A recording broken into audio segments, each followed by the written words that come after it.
Hello and welcome to Online Studio. My name is Jessica Arsenault and I'll be your host for this event. I work in the Learning and Community Engagement team at the National Gallery of Canada. As we begin this event, I want to acknowledge that the National Gallery is located on the unceded and unsurrendered lands of the Algonquin Anishinaabe people, who have been the guardians of this land since time immemorial in the present and for the future.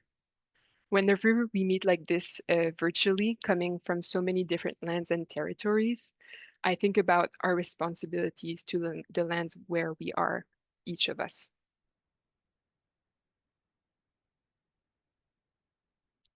This is the program for tonight's event. First, a short introduction with me.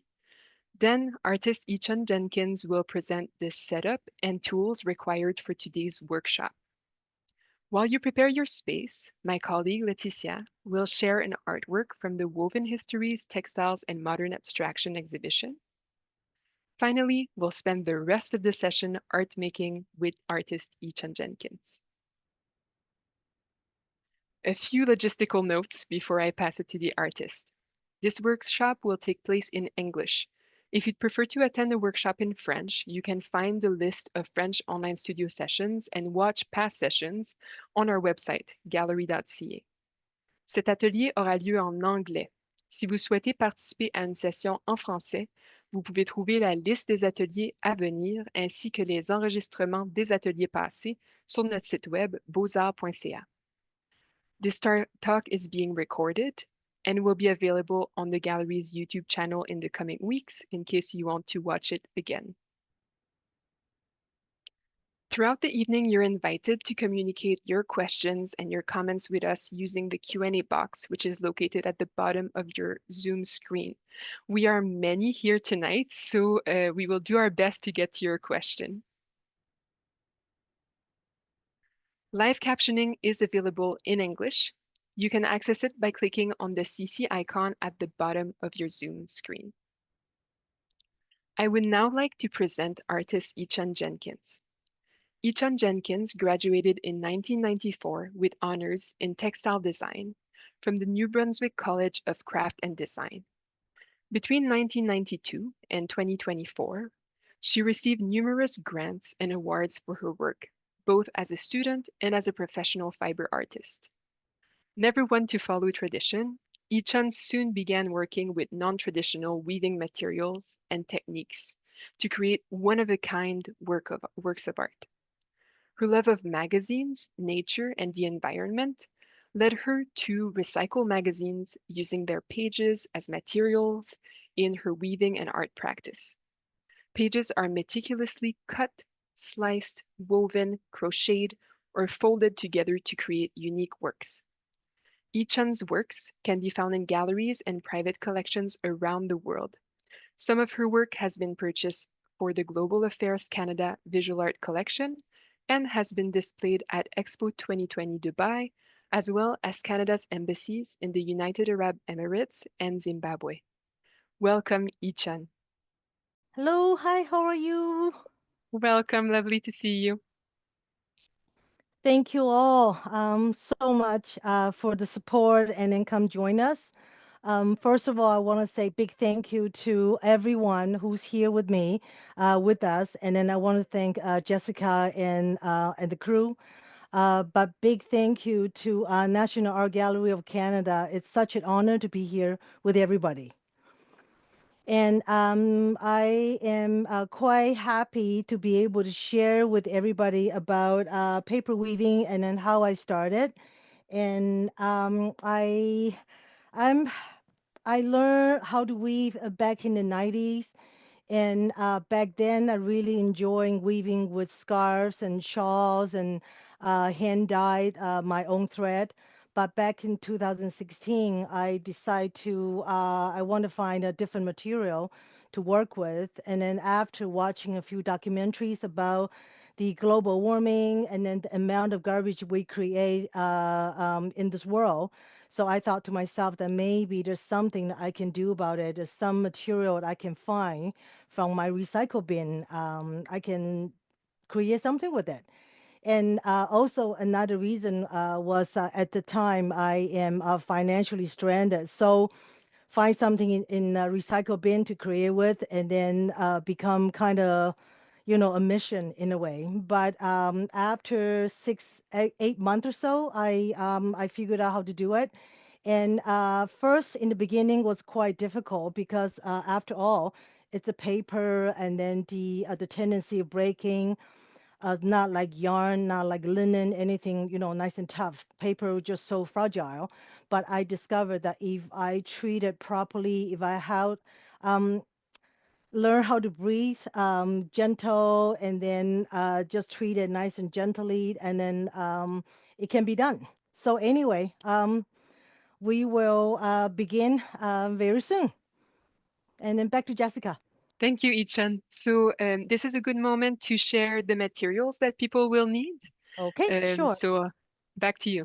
I'm gonna switch the camera to my hand. That way it makes it a little bit easier for everybody to see. Okay, Thank can you. everybody see all right? Yes, we can. Okay, all right.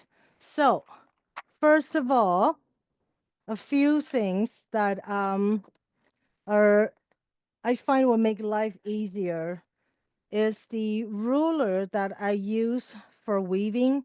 When I bought them, that come out, all the ruler come with the cord backing. I remove them all because if I use it in the paper weaving, the backing of the cord will get caught. So by removing it, it makes life a lot easier. So, but it's pretty painful to remove it, just so you know. And then other things that I use is these tweezers. I just bought it from a fabric store, inexpensive, long handle. Later on, when I demonstrate, you will see why we need a long handle one. And later on, I found this is more pointy, so it's easier, more precise to grab the amount of the paper. And then, of course, most importantly, the pen knife, Exacto knife. This is the brand I buy. You can buy from different brand, totally all right. As long as the blade's nice and sharp. I have been trying different brands of blade. I find this brand is lasts longest. Different brand, sometimes it will just get dull a lot quicker. This particular brand I find so far, I like it a lot. And then when the blade went dull, I don't throw them out right away. I use it in my second Exacto knife. I use this one to cut something more tough, like a cardboard or foam core or something, because after all, it's still pretty sharp. It's just not sharp enough to slice paper, but it's still sharp enough to slice everything else. So and then also need couple little scissor. What are those for? One is anything sticky like the double-sided tape that I use for the back of the weaving to do finishing. Later on, we will talk about that. Anything sticky, I prefer to using separate scissor just in case if I need to cut something, trim something on the surface, I will not damage my piece, my artwork. And so this is the brand that I use. It's acid free. You can see it acid free.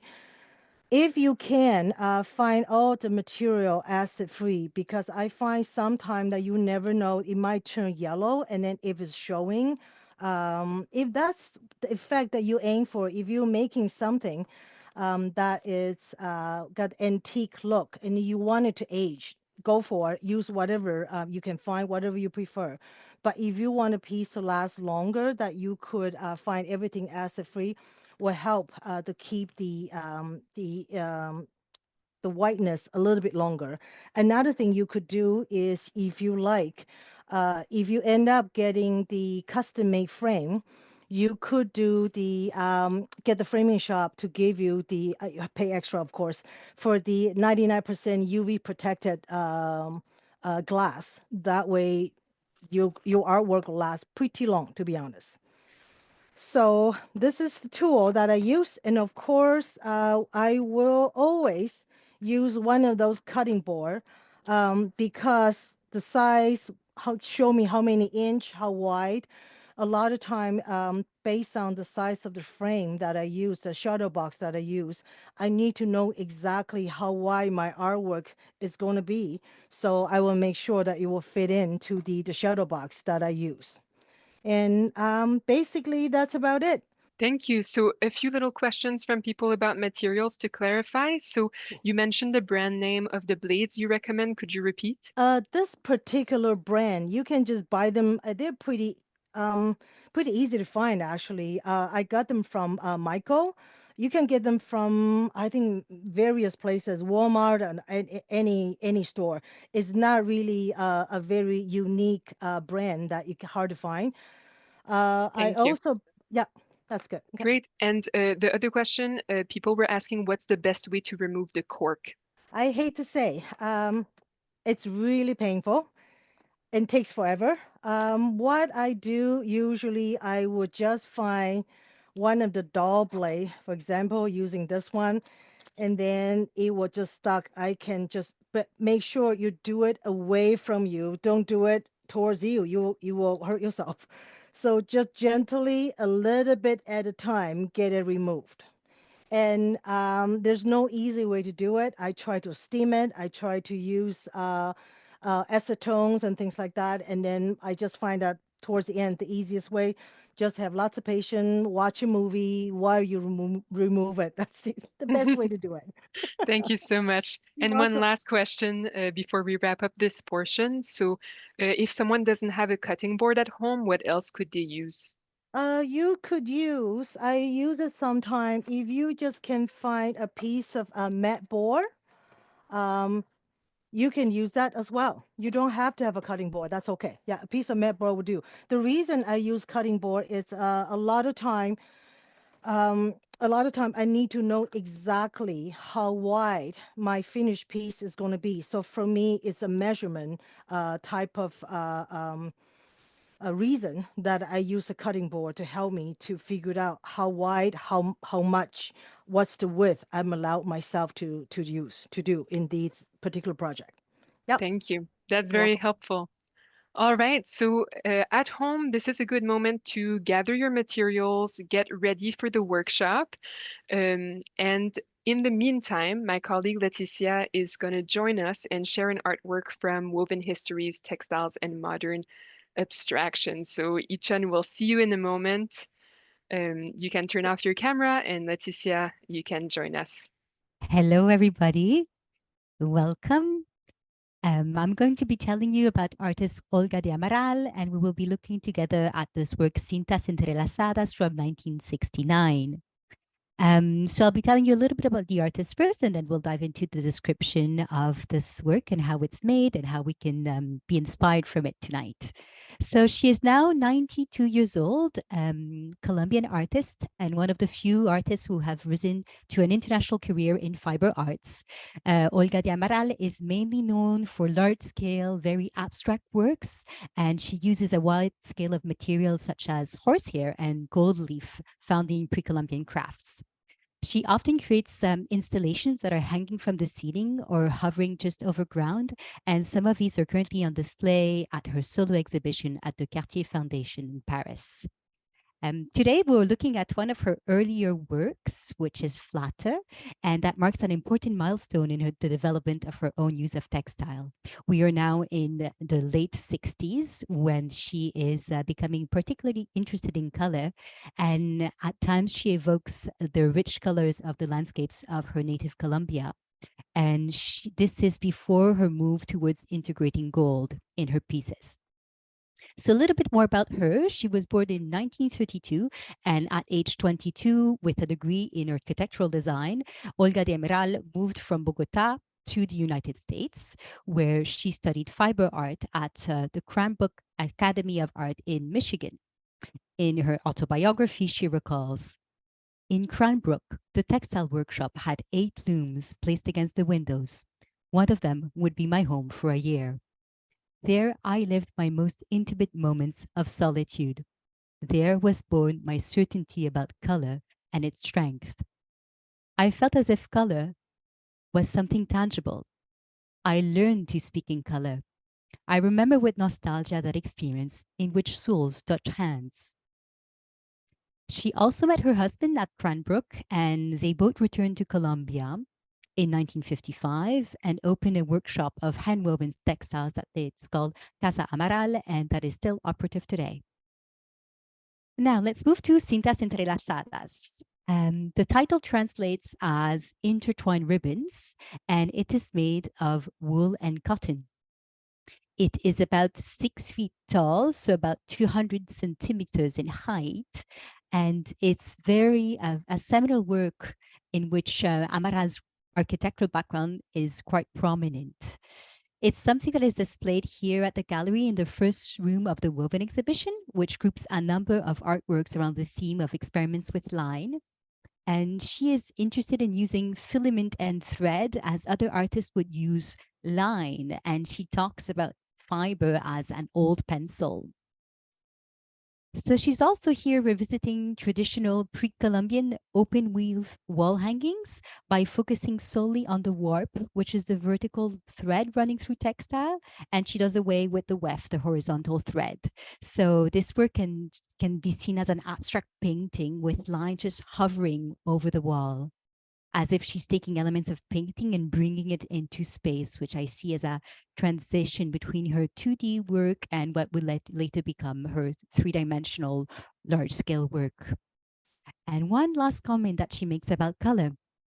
When I think about color, when I touch color, when I live color, the intimate exaltation of my being, my other self, I fly, I feel as another. There is always another being next to me. So today we're not weaving with textile, we will be weaving with paper instead. And we hope that you can draw inspiration from the ways in which Olga de Amaral thinks of line and color and structure in her work. Thank you so much, Leticia. Thank you for sharing this artwork with us. So now back to artist I-Chun Jenkins.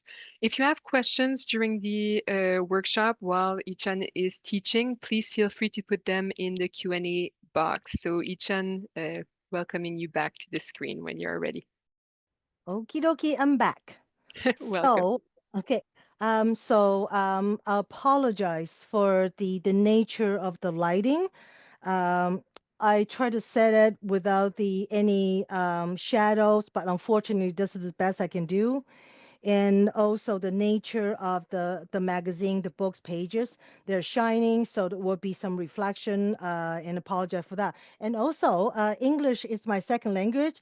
Anytime that if you need me to repeat to say what I just said again, I will never be offended. Please let Jessica know, and then I will be more than happy to repeat again and again. So first of all, I want to talk about the weight of the paper. In the beginning, when I just practice to weaving with paper, I find the regular weight of the magazine is a little bit easier for me to slice through because it's a lot thinner. So as you can see, this is just a regular weight of paper. And by the way, took me a while to be able to slice this thin. In the beginning was I just practice, thicker. And when you get better, you will get thinner and thinner. And then also I don't pre-measure everything sliced by hand. I just use the metal ruler, and then the X-Acto knife. I don't use anything else. And so this one, it's from a book. So it's thicker, more cardstock weight. Why I'm more hooked on paper or a thicker page of magazine pages, because when you do they fold nicely, and then the fold will stay. If you use regular weight of magazine, it's good to practice in the beginning, but in time, about a year or so, you will find your fold will start to collapse. And just just kind of, I want the curl to stay. So I end up right from now on, I after I figured out about the paper and then the thicker weight of paper, I kind of stuck with it. So, first of all, I would like to talk about weaving. I know we probably have quite a few weaver among us, but just hang there with me. I want to share with people what is plain weave. So another information I want to share that I will use masking tape. And the Scotch brand is a great brand, but it's just too sticky. So because later on we will tape everything down to do our weaving. Later on we need to peel off. And I find the Scotch brand, the good brand, is just too grippy. And as you peel it off, you might distort your weaving a bit. So I find the dollar store brand sometime or the painter's tape works really nicely. They will help to hold the paper in place, and later on, if you need to remove, not as painful. So first, I'm going to show you what is plain weave. So you can see it's just a regular piece of magazine paper. I Before, pre-slice.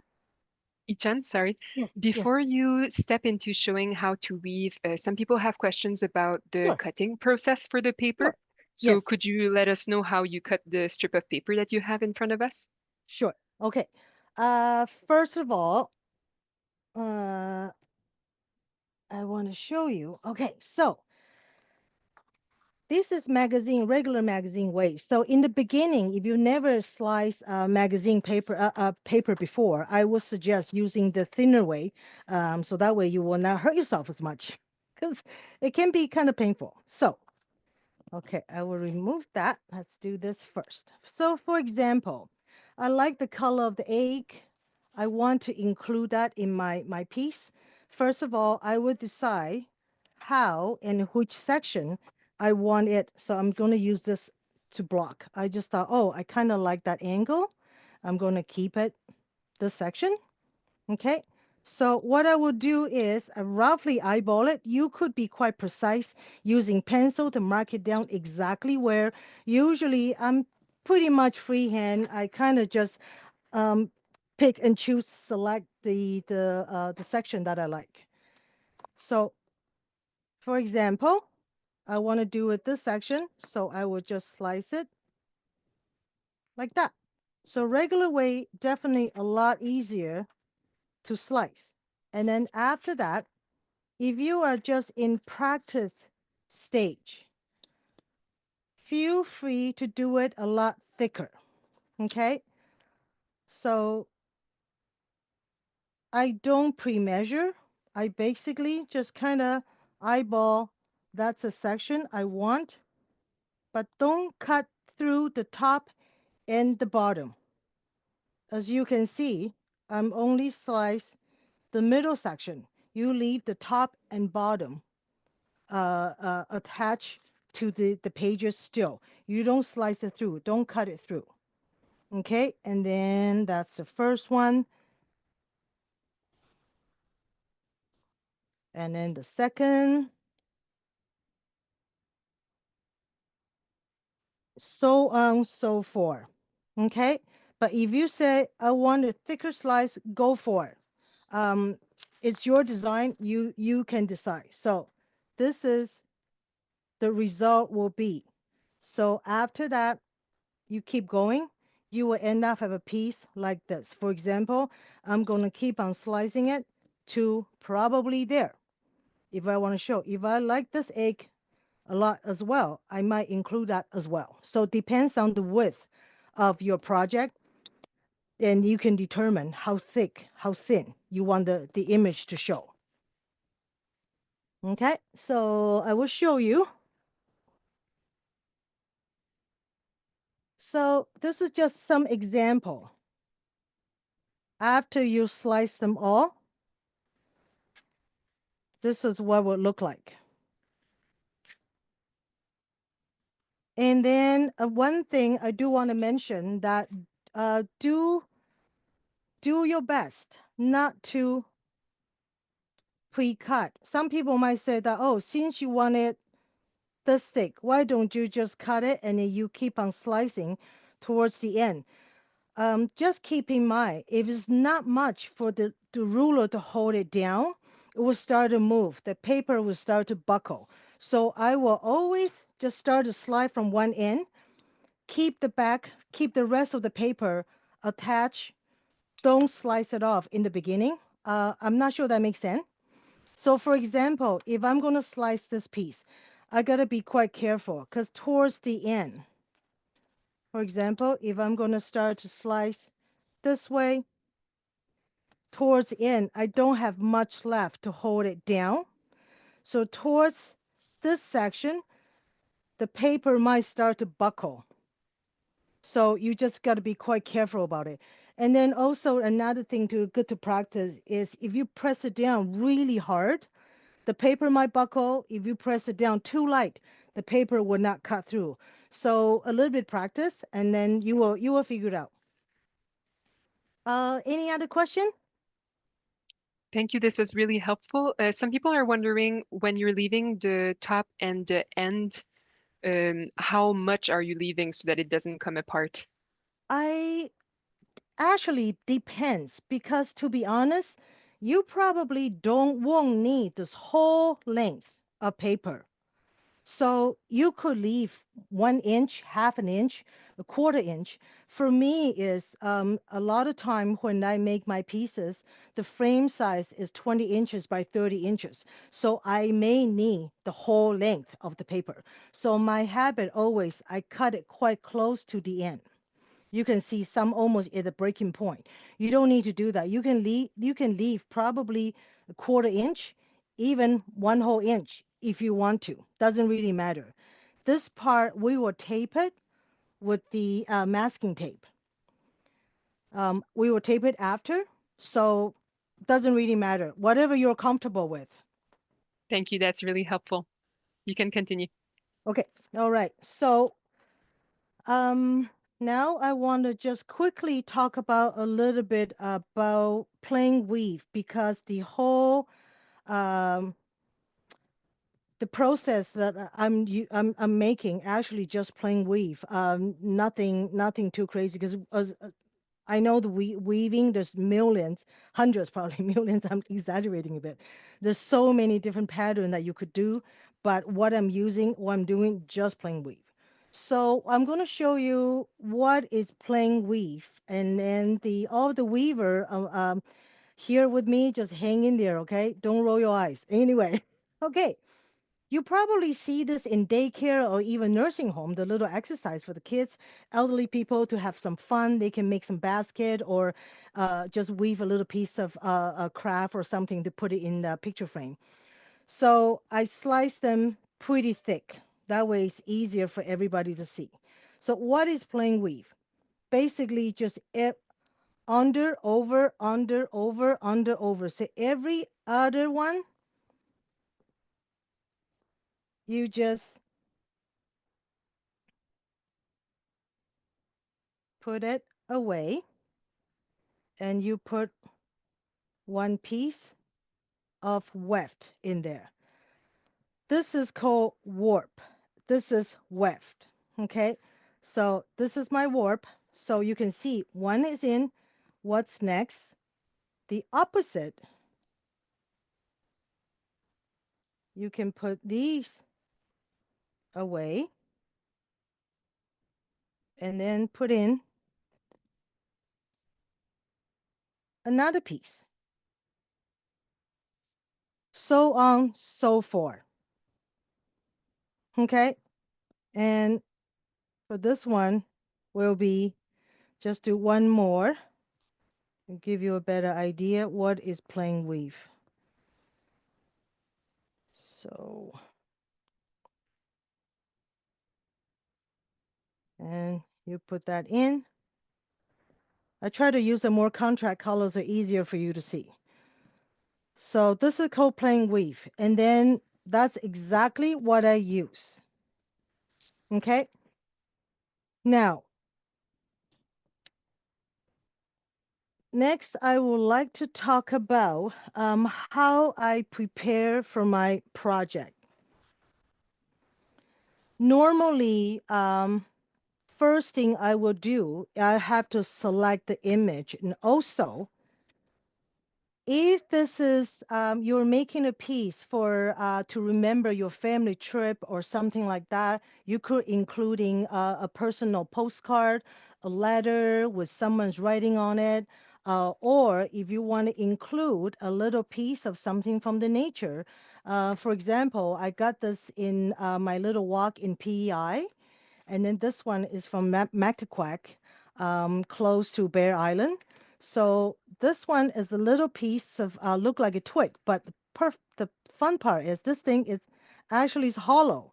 So it's really light. It's quite easy to attach to my piece. You could weave this into your weaving if you want, but make sure anything from nature I will dry indoor at least 6 to 8 months minimum, because a lot of time when it get really dry, it might have pieces started peeling off or start to chip off.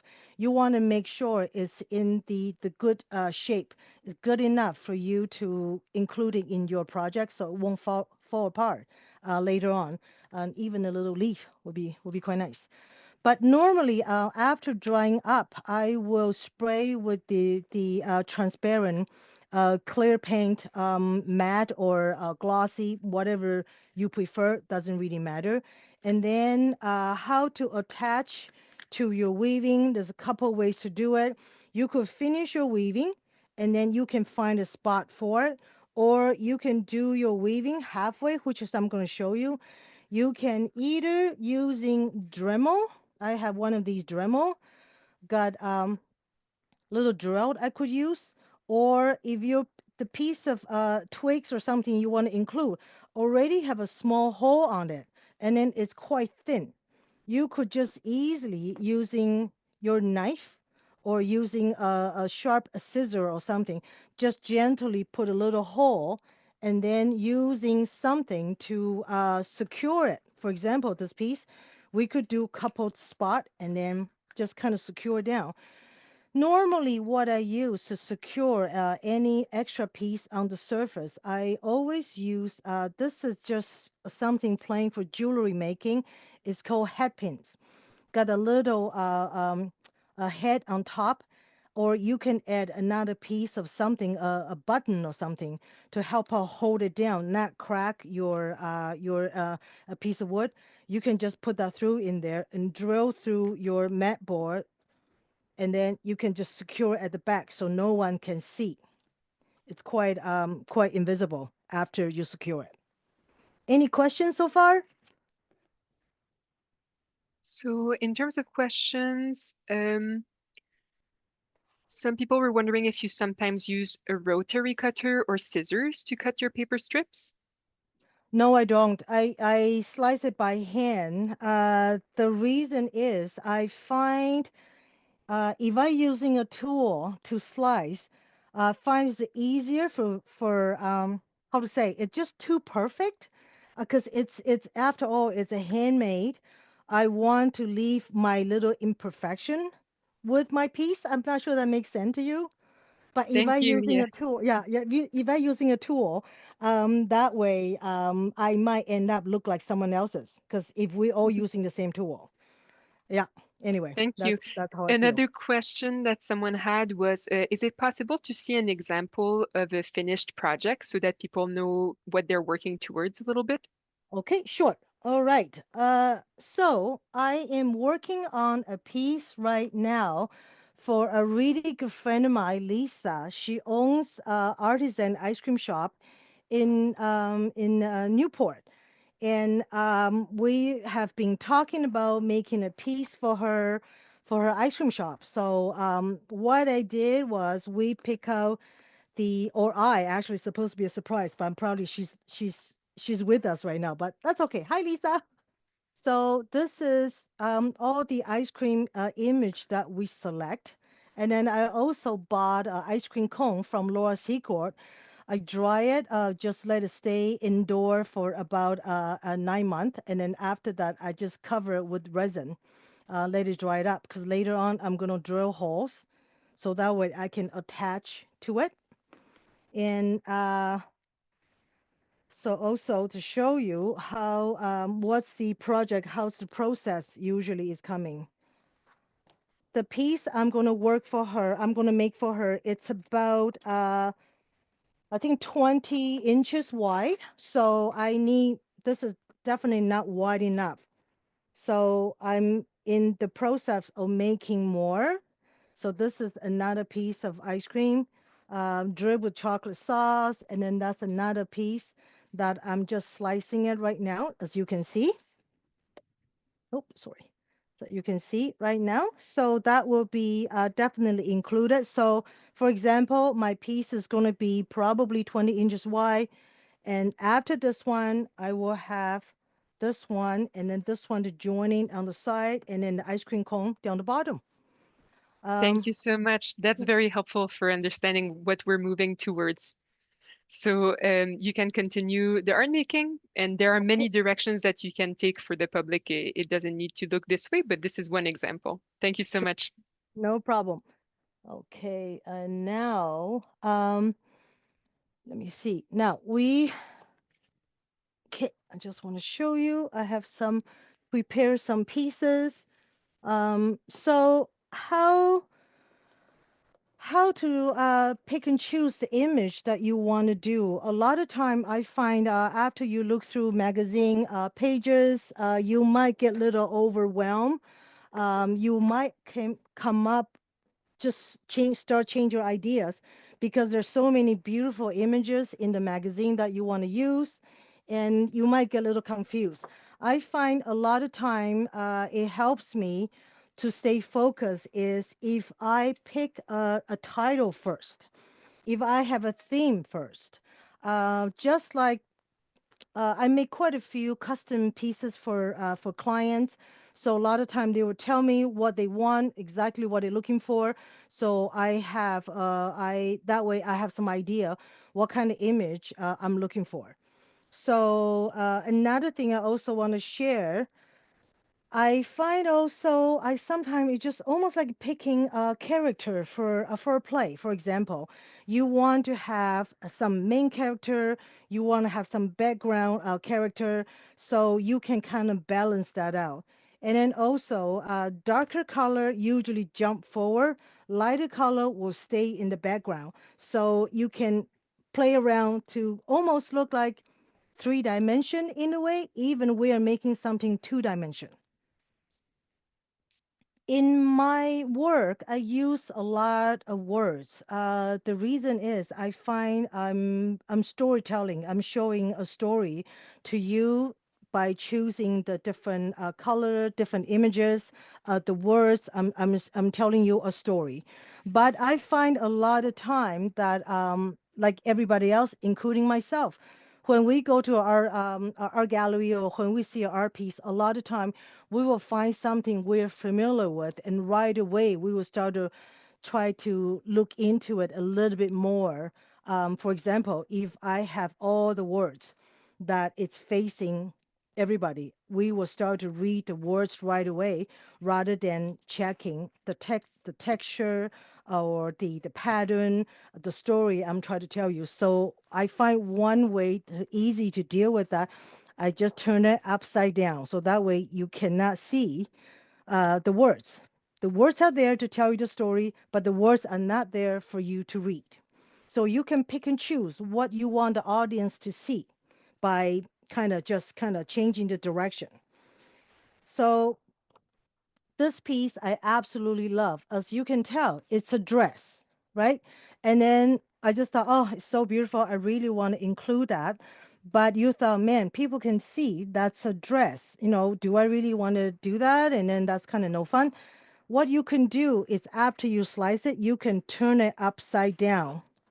So by turning it upside down, for example, if my project are these three pieces, after I turn them upside down, you cannot really tell it's a dress. It's just a shadow, it's a texture, some sort of image that I want you to see. So you can do that. So if you come across an image that you love, like for example this one as well, it's a dress, but these are beautiful pattern that something from nature I want to include.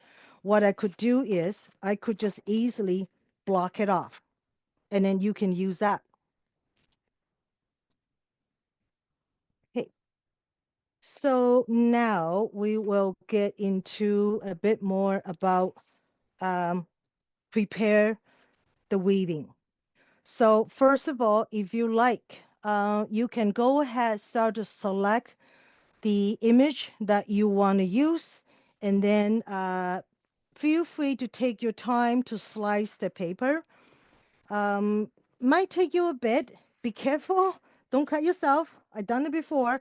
A lot of time I find, so when you hold your ruler, your finger, be careful. Don't stick out your finger.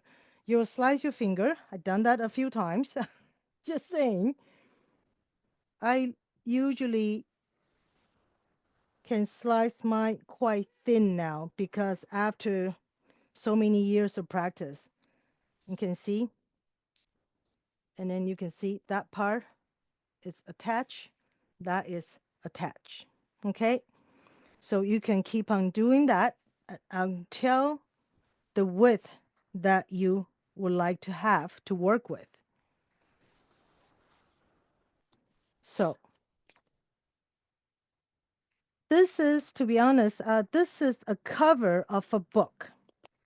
It's nice and thick, almost got some kind of wax coating to it. I like it. I like it quite a bit because it will stay nice and strong for many, many years to come. A lot of time, as a as a person, as a professional artist who sell paper product, paper related product as profession, the biggest question a lot of time the customer who purchased, they will ask me, I don't want to spend so much money to buy something that is going to disintegrate in 10 years or 20 years. Unfortunately, everything will disintegrate at some point, but if you can protect the using the right material or protect properly, it could help a bit. So another thing I want to share, I do use this UV resist matte spray sometime because some of the paper, for example, like this piece, that it's not doesn't come with the coating, so it will turn yellow. If this piece you do a lot of black and white, this piece you decide to include a lot of black and white, especially white, it will turn yellow in time. But if you spray with the spray, it will last way longer than without it. So that's one of the product that I use sometime. Okay, so you can tell this is from the same. Uh, so it's going this way from the same page. Okay, I I would like to work with this section, so I have it already all sliced. Now we will get into the actual weaving. Any questions so far? Some people are asking, should the warp and the weft paper be the same weight and the same width? Well, pre I test them. I done both. I done using the thicker paper for the weft, and then thinner paper for the thicker paper for the warp, thinner paper for the weft. But I find it will how to say, if you're going to do the twist on top, the thinner paper will collapse. So if you only have the resource, only a certain type of paper that you only have enough for the weft, I would prefer to using a thinner, a tougher paper, a tougher paper for the weft to go on the surface. I will show you why actually. So let's weave a smaller piece because the camera, the angle, the smaller piece is easier for you to see. So now I'm going to grab my masking tape. Okay, so I will tape the top, and then I like to follow my line. You don't need to do that. That's okay. If all you have is just a piece of mat board, don't worry about it. So I will tape that down. You don't need to press it down too hard yet because we might need to make some adjustment. So, okay, now tape the bottom as well. And then you can try to make it as straight as you can. Okay. Now let's include some other pieces in there. So you can, second. Okay, for example, I want to include this piece in there. As you can see, that it's a book from and then that's letter. There's a number here. I don't really want people to pay attention to that, so I'm going to turn it upside down.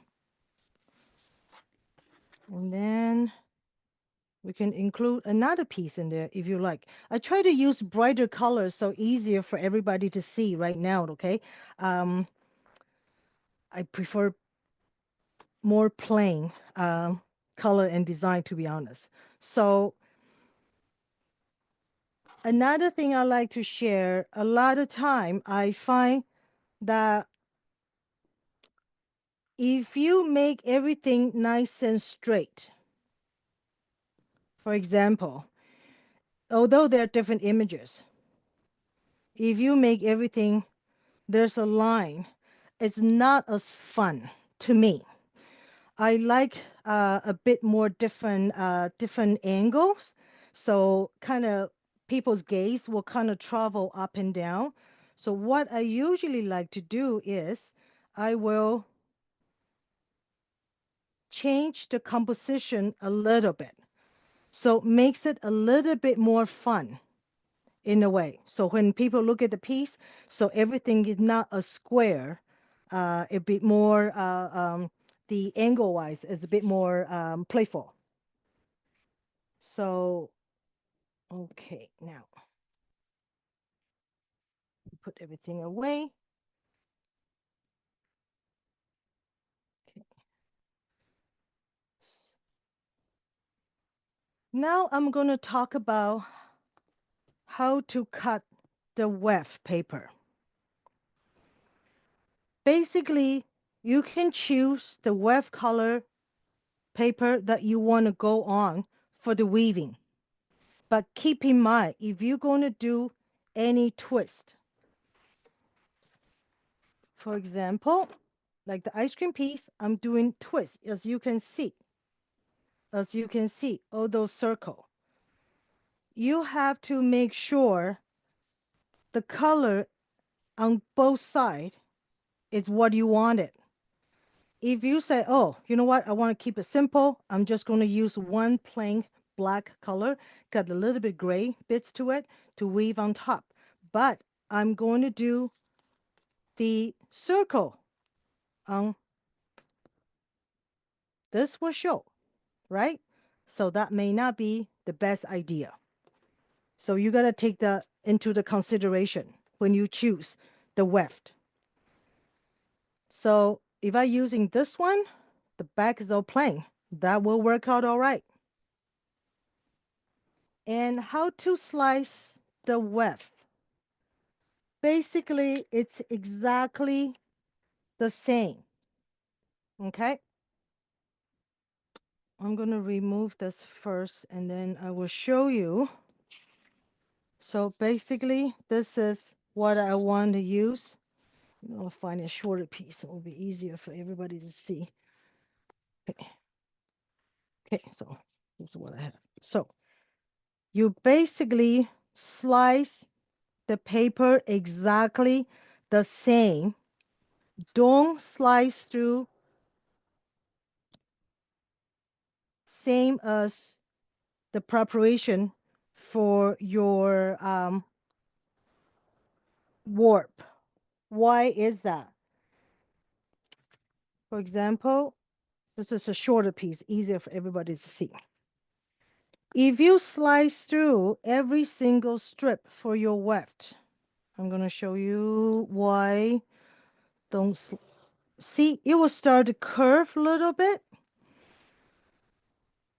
Some magazine paper will start to curve really badly.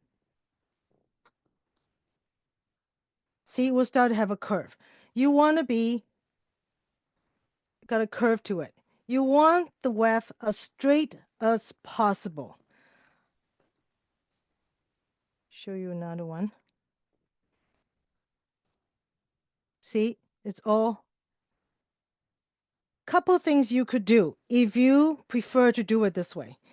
You can kind of give it a gentle wipe before you start weaving. Okay? Or you could just slice through just like you prepare for your warp, exactly the same. And then after, you just cut it. It will stay nice and straight. It took me a while to figure this out. So if you just slice it first and then you cut it, it stayed nice and straight. It's just perfect for weaving because we don't want it to curve. The curve will be makes it difficult to put through your warp. Okay, so see, you can see that, all right? Now, um, preparation for weaving for this piece. So first of all, you choose whatever you want to put in, you want to use for your project. If it's a storytelling, if you're going to use a handwritten letter, which is I've done it before, and also photograph, I will definitely recommend using the spray because especially paper, it will turn really yellow really quickly, but got a really nice antique look to it, to be honest. And so if that's what you aim for, feel free not to use the spray, but otherwise I will recommend it. So let's say, let's just do with this, okay? This width will be easier for me to demonstrate. So after you pick all your component, I want some piece darker, I want some piece lighter. It will stay back or kind of pull away to create a little bit three-dimension in a way, even everything is flat. So after that, I will tape it down. And again, the regular dollar store brand or cheaper brand of the masking tape um, is recommended. So I wanted to have a bit of zigzag effect to it to make it more interesting. Apologize, the length of the paper probably hard for you to see. So you can see I just tape it down. And then the seam, try to get as close as you can. Okay. If you don't, you could correct that problem doing weaving, but it's a bit more headache. So if you can, right from the beginning, have everything set up, the seam or join in nicely. And then since it's sliced by hand, and you can see the width, one end might be have more room, might be thicker, one end might be thinner. That's okay. It's handmade. Okay, so tape that one down. And another thing, if you happen to slice through one, so, oh no, what to do? That one break. That's okay. Not the end of the world. You might as well just cut that one off. And then to make it interesting, you can just find a piece. The color you find you want to include it. For example, I'm just using crazy color here so easier for everybody to see. So you could choose, so okay, maybe I want to have one strip of this in my weaving. You can just replace that in your warp. Same thing, just tape the top and the bottom.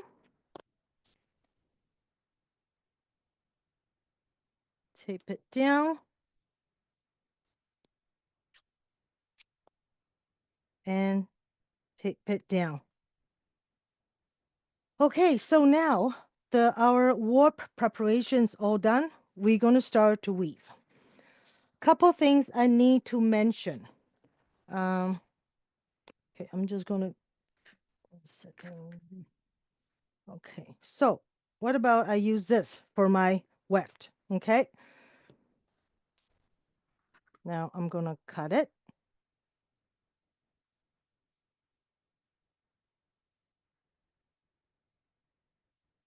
Okay, so that is my weft. Okay, just leave it beside me. You know what? I have to put it on a different one on top. Just so hopefully everybody can still see it. Okay, put it right here. All right, now you need to make the decision which section you want the weaving to be. If you said, I love the section of orange and purple more, then you probably will need to weave this section.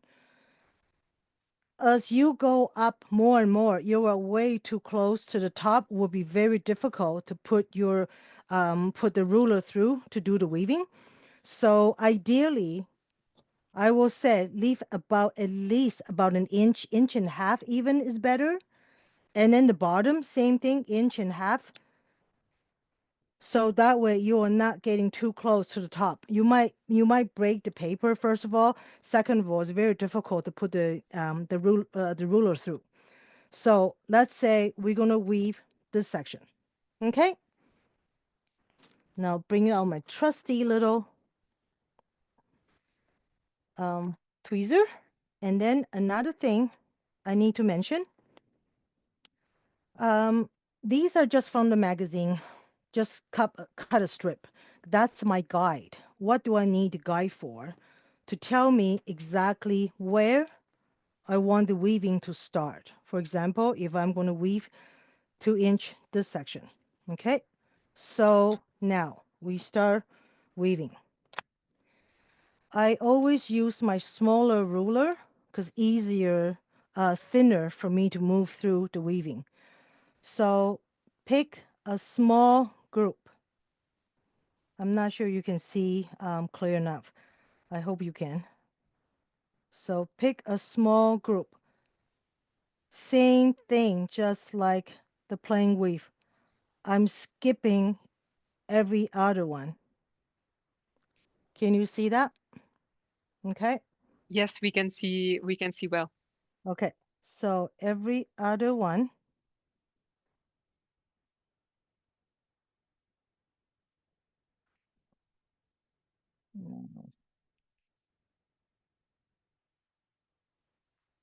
So every other one. Okay. So you basically need to weave through the whole piece like that because our time is quite tight today, so I don't really have the time to do the whole cross the whole thing. So I'm just going to do a small section, and every other one. I know this is a little bit of patient testing, but once you get used to it, it's not that bad. Okay. Okay, so for example, I'm just going to do this little section. Okay, so you put your guide through.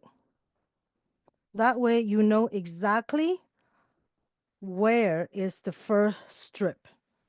So like this. And again, I bring out my masking tape, tape my guide down. Later on, you will, of course, remove, pull that out. So don't worry if that color is not the color that you want in the weaving. This is just a guide. You're going to pull it out later on, okay? So as you can see, that's the guide right there. I'm going to start a weave from here. So the first line will be right here. Now I'm going to go from the opposite. So this one is on the top. So this one, the second one will become the top now. So we're just doing the plain weave.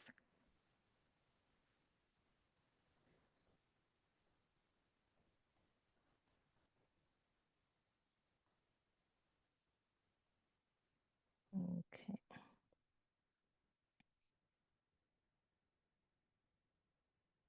As you can see, the paper strip's really thin, can be a bit difficult, but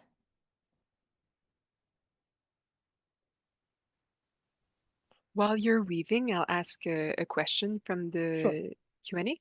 Someone is absolutely. wondering, so if there was more time, would you be Yes, weaving all the way across your whole piece at the same time? yes, I definitely, I will. Yeah. Yeah, because a lot of time that depends on what's the width of your project. I always do probably maximum maybe 7 or 8 inches wide, and I weave the whole thing whole through at once. And then like this piece, as you can see, that is that is the first line. Okay, so for example, if this is my guide will be tapered right here, and weave through the whole thing. Okay, and if you decide to weave a thicker, a wider piece, then you will need to weave using a longer ruler for sure. But I'm just doing demonstration, a thinner piece, so I'm just using a smaller ruler. But in the beginning, feel free to just definitely just test it out using a smaller ruler. And when you get used to it, and so one thing you need to keep in mind is when you weave it through, when you do the twist on top, you do, for example, we do if you want to do it in an angle,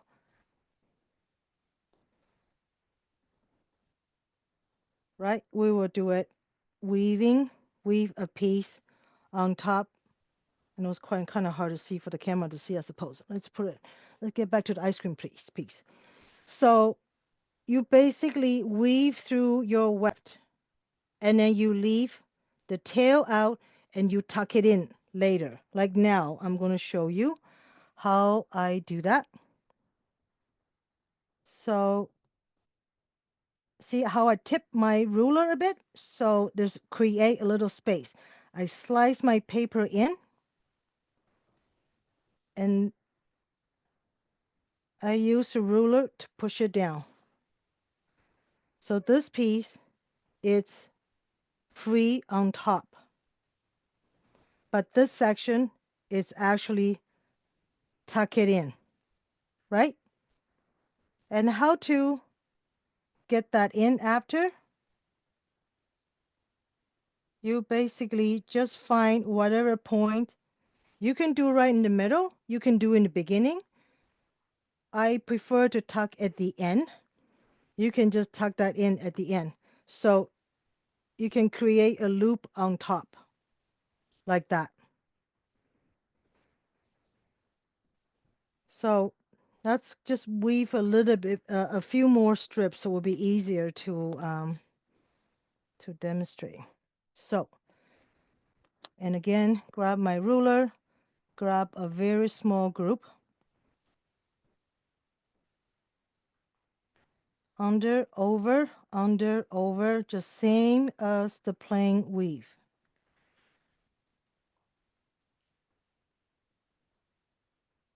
As you can see,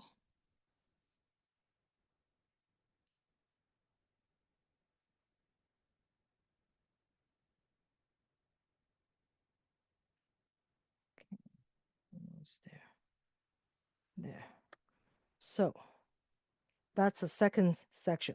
Okay. And what I'm going to do is I would check. I liked the little strip of words at the end. I'm not sure you can see better. See, I like the little strip of the words, the letters at the end. So I want that to show.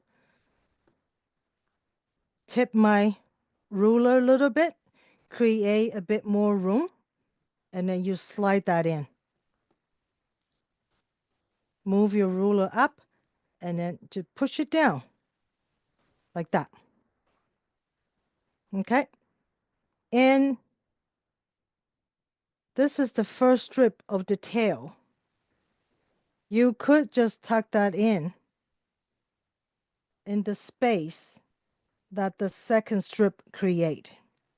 To be honest, this is very freehand. There's no rule. So see, there's a loop on top. And the second strip, I thought, you know what, would be kind of fun if I wanted them to cross together. You can definitely do that. So you see there's two loop on top.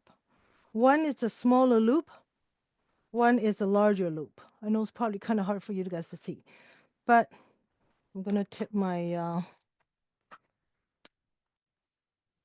so because can you see that it's got a second loop on top. So the size of the loop, you need to kind of pay attention that if you are end up using a shadow box to frame your final piece at the end, you need to check how much room you allowed your loop to be. If you make everything so beautiful, which is I've done that before, all nice and big loop, looks like lots of texture, but after when I put it in my shuttle box, and turns out the shuttle box only have 1 inch of room for me to create anything 2 dimension, everything will get pushed down, squeezed down. So you need to kind of pre-measure if you decide to use a shuttle box to see how much room you have. That makes any sense? And these loop, you can pull them to change the size of the loop like that. Okay. So after do couple loops, you need something on top to hold them down. If you keep on doing bunch of loops, there's nothing to hold them down. It will get loose at some point. So usually what I do is every couple loops, you need to weave a plain weave on top to hold the piece down. So sorry, today we don't really have a lot of time, so I just try to plow through to show you guys. Um, and as you can, perhaps you'll be able to see that I weave through this section. I'm going to put another piece in, and again, I like the little words, the writing on top very much. I'm going to keep that going, so I will put that in, and then push my little ruler down to secure the loop. So you can see this couple loops now is there to stay. And Uh, then after you will I-Chun, end up, yes, sorry, just a question that might help. Some people are wondering, do you use glue or is it really the paper strip that's stabilizing the previous ones? the paper at the moment is just a paper strip to help out stay put. Okay, After, thank you. I'm going to show you guys how to finish the back, how to hold everything down permanently. But at the moment, there's no glue, no nothing. I'm rely on these paper strip, relied on all the weaving to hold everything down. Thank you. That's helpful. Okay. And someone was asking too, earlier you mentioned spraying the paper. Do you spray Yes. it before you start your project or do you Uh, spray it at the end? no, for example, I got this piece is all done. And then after I finish the back, which is I will show you guys very soon, I will, of course, spray it outside. And I will go outside to spray this. And then you don't need to spray a huge amount. Just kind of help out to spray a couple times in a certain angle. I think the this instruction at the back. After that, it dry really quick. Within 5 minutes, it's all dry. So you can and then you can just go ahead put it in your shadow box just like that. Thank you. So okay. We'll So let as you you can continue weaving. so as you can see all the loops, and then after that you could pull to control. If you want the loops to be smaller, you can, it's not too late for you to make the adjustment. If you find any loops is too big for your shadow box, you could kind of gently to make the adjustment. You can do that. That's no problem. And then also another thing I want to show everybody, you can see this piece got a little bit of reflection to it because I do use how do you call those? Oh, where are you? Transparency. That's the word. I do slice very thin strips of transparency, which is quite difficult, so you can see. And then I weave in between my pieces to create that little tiny reflection to it. So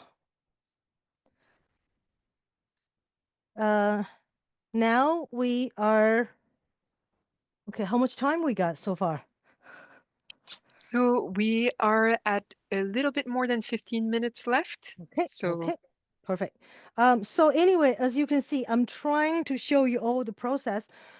Feel free to send me email or even contact me on social media after if you need to know more, like to know more. Because the time limit, I cannot really show you a complete a piece in front of you. Hopefully in the future we might be able to do that. But at the moment you can see that I show you how to weave couple strips and then basically it just plain weave. Every couple loops you weave a one piece on top to hold it down. You could just leave that piece, leave a little tail as a texture to keep it like that. So you can see that movement there. And then you do a couple more loops, use another piece to secure it down. So back to the ice cream part. So as you can see, every couple loops, I will use weave a strip on top to hold it down. And then after, you can decide, do you want to keep the little tassel on the side or you want to trim them off? It's completely up to you. Okay. So for example, um, this piece, I want to keep the tassel and later on, you could just include them in your piece. Or you just said that I want to trim it out, have a more cleaner look, you can do that as well. So we don't have much time right now. I want to show you how to include, if you decide to do a piece of driftwood inside, how do you include that? Now, back to weaving again, and I'm just going to weave a little thin section.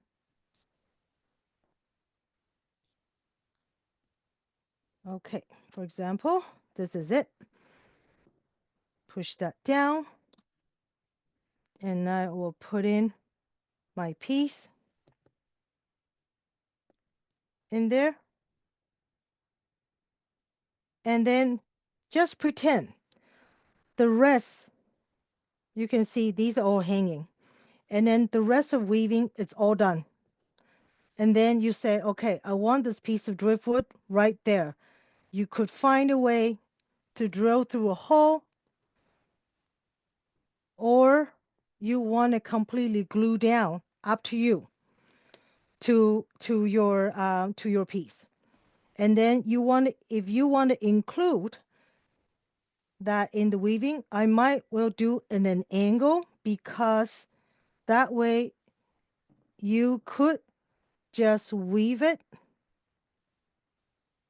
right beside it, or if your piece, your weft is long enough, you could completely wrap around it, like that. Okay. Um, for example, if this one is like this, okay, then I can pick a section here and I can put that through.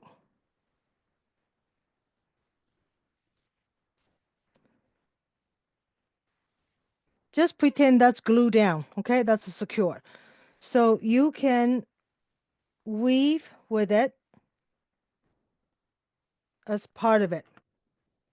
I'm going to tip my cutting board. You can see a little bit better because you can see that you can weave as part of it. You can do that as well. So time-wise, it's a pretty tricky, because this is really quite a time-consuming type of project, type of technique. And I hope I can give you some introduction, give you some idea how I create my piece. And so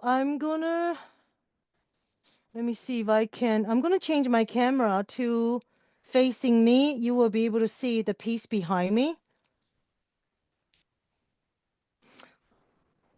So this piece, as you can see, I do a huge amount of weaving, and then this section, I weave it once, and then that's the second section, that's a third section, and then I join them together after I'm done. And then this one I use more loops. This one I use more straight line. This one I try to create a more forest, a more leaves-like type of a shape. And after that, I join them together. And this piece is um, I made it to remember my father, who passed away 16 years ago. I came across this book um, in PI, one of the bookstore. I started crying immediately because the storyline and everything really remind me of my father. So anyway, I contact the illustrator at the writer. They both of them live in Montreal. It's quite interesting. I asked them, is it okay I cut up their book, just in case they some people might have issue with that, because at the time I belong to our gallery in Montreal, and I don't want them to see it and then think that I'm being disrespectful. So this is what I did. So usually, based on how you want to display, you will decide how wide, how thick the piece you want it to be. Darker piece will push forward, lighter piece stay back. So create a little bit more dimension to it, and then you can pick and choose what shape you want to weave on top. Any So, questions? I-Chun, we have about 10 minutes left. So I think people are wondering, how do they finish their piece? How do they move from a weaving to Okay. having the piece on a backing? All right. Okay. So now let's pretend this piece we got it all done. Okay. And then I'm just going to take that off, a little bit easier for me to show. So let's pretend this piece is all done, and then that is the back. There's a little thing, little gadget I make myself, a box. I know it looks kind of hard to see. You can tell the box got an angle to it. Why? Because after you finish your weaving, that is two dimension. If I directly put it on the table, I destroy all my little loops. How to protect that? I make myself a box with quite a deep space. Then you just put that in there. So as you can see, the space will protect the loop, and then I can finish the backing. So now we will use the double side tape. That is a double side tape. You will tape all the way to the whole piece, the whole length, but be very, very careful at the edge. I'm just going to pretend I tape one down, okay? You want to get close to the edge, but you don't want to stick it out too much, because if you stick it out too much, it will show, first of all, because it's sticky. At some point, it will collect dust or even fur from your pet and things like that. So you want to tape to just the edge, but not sticking out. And then you want to continue. For example, if this is the width, you will tape up the whole thing, get it all taped up. And then grab yourself acid-free, prefer, of course, a piece of mat board or just a piece of cardstock. You will measure out what is the size that you need. You can kind of just using a pencil, kind of just dot it. And then after you trim it off, you gently peel off the double-sided tape. The double-sided tape you can peel off pretty easily. Then you carefully put the either mat board or cardstock on the back. After that, you can just remove your trusty little box. You can turn it around. I'm just going to squeeze it down. So here.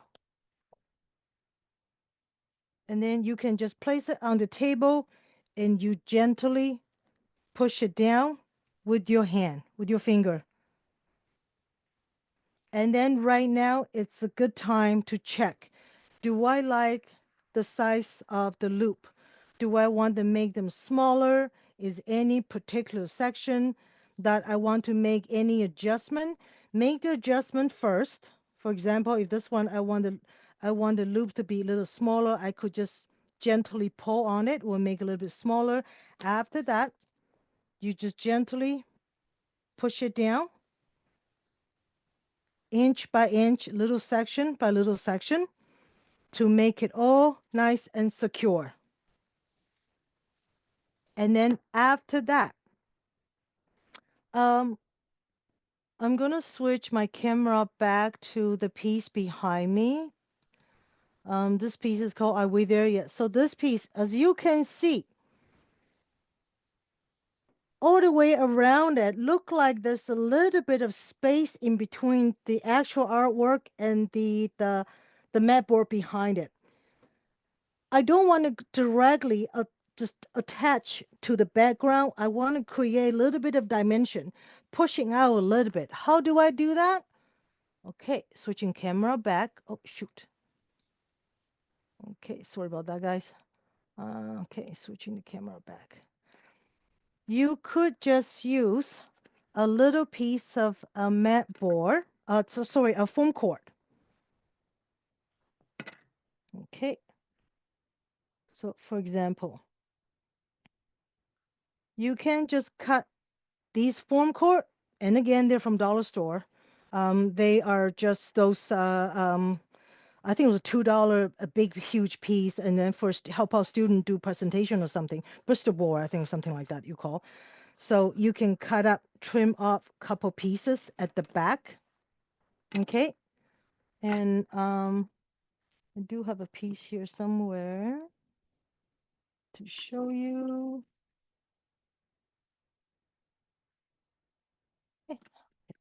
Okay, sorry, gone disappear. So anyway, you can trim off a couple smaller pieces. You can just glue it down using glue, white glue, any type of inexpensive white glue to glue it down. And after that, when it's all completely dry, then you can put them on your mat board for the backing. And then just to let you know that if you decide you don't want to you don't want to frame it in a frame, you want to just use it on the little easel, just like that on your countertop or anything like that, you could just trim the top and the bottom off. So all you have the centerpiece and trim all four sides off. You can just display them like a little piece of artwork on your countertop. You don't have to use a frame or shadow box. Any questions?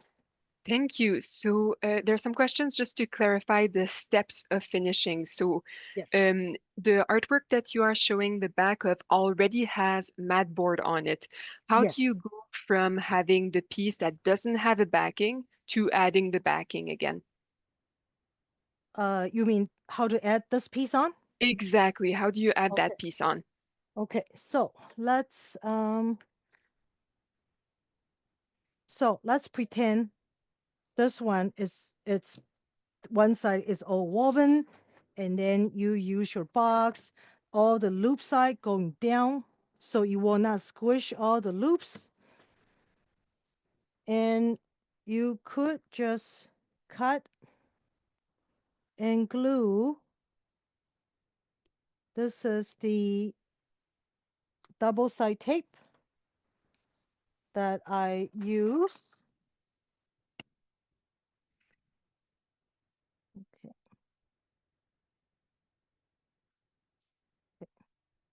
So let's just pretend this size of the weaving, everything's all done. Okay, so double-sided tape. After you tape that down, of course, you gently remove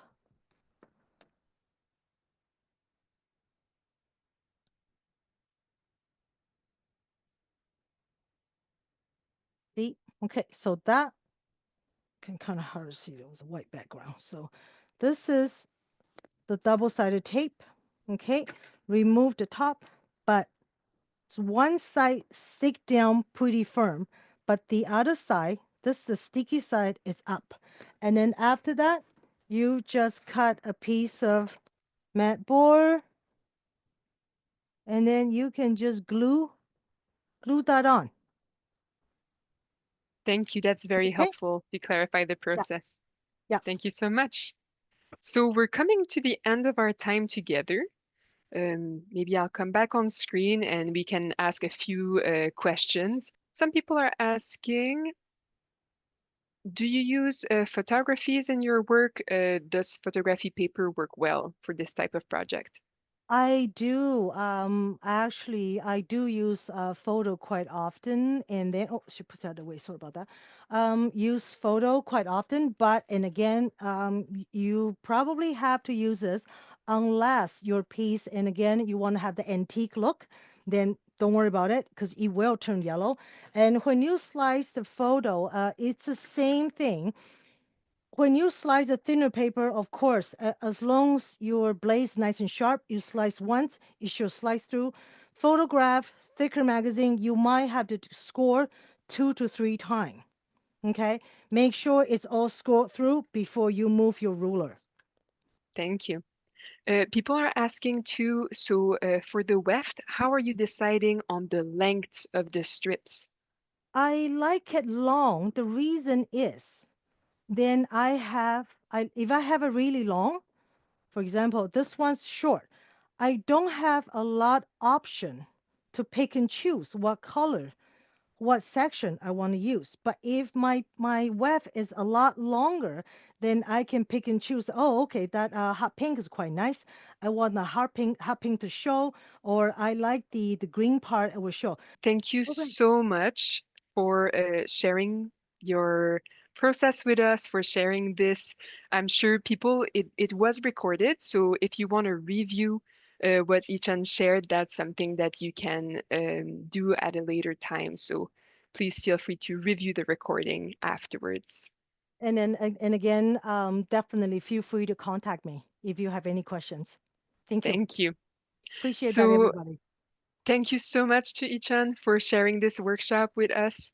If you want to follow Ichan's work, you can go to her website, fibertheory.ca, or follow on Instagram at Ichan Jenkins.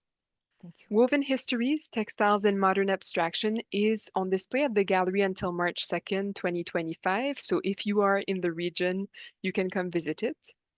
If you want to participate in upcoming virtual workshops, the upcoming workshops in English are currently on screen. You can find them on our website, gallery.ca. You can register and you can also watch past workshops, including in a few weeks, you'll be able to see I-Chun's workshop as well on our YouTube channel. We would love to see what you have made tonight. We're inviting you to share it with us. You can share it on social media and tag the gallery, or you can go to the Facebook event that was created for this workshop and share your work there. Thank you so much for coming to make art with us tonight.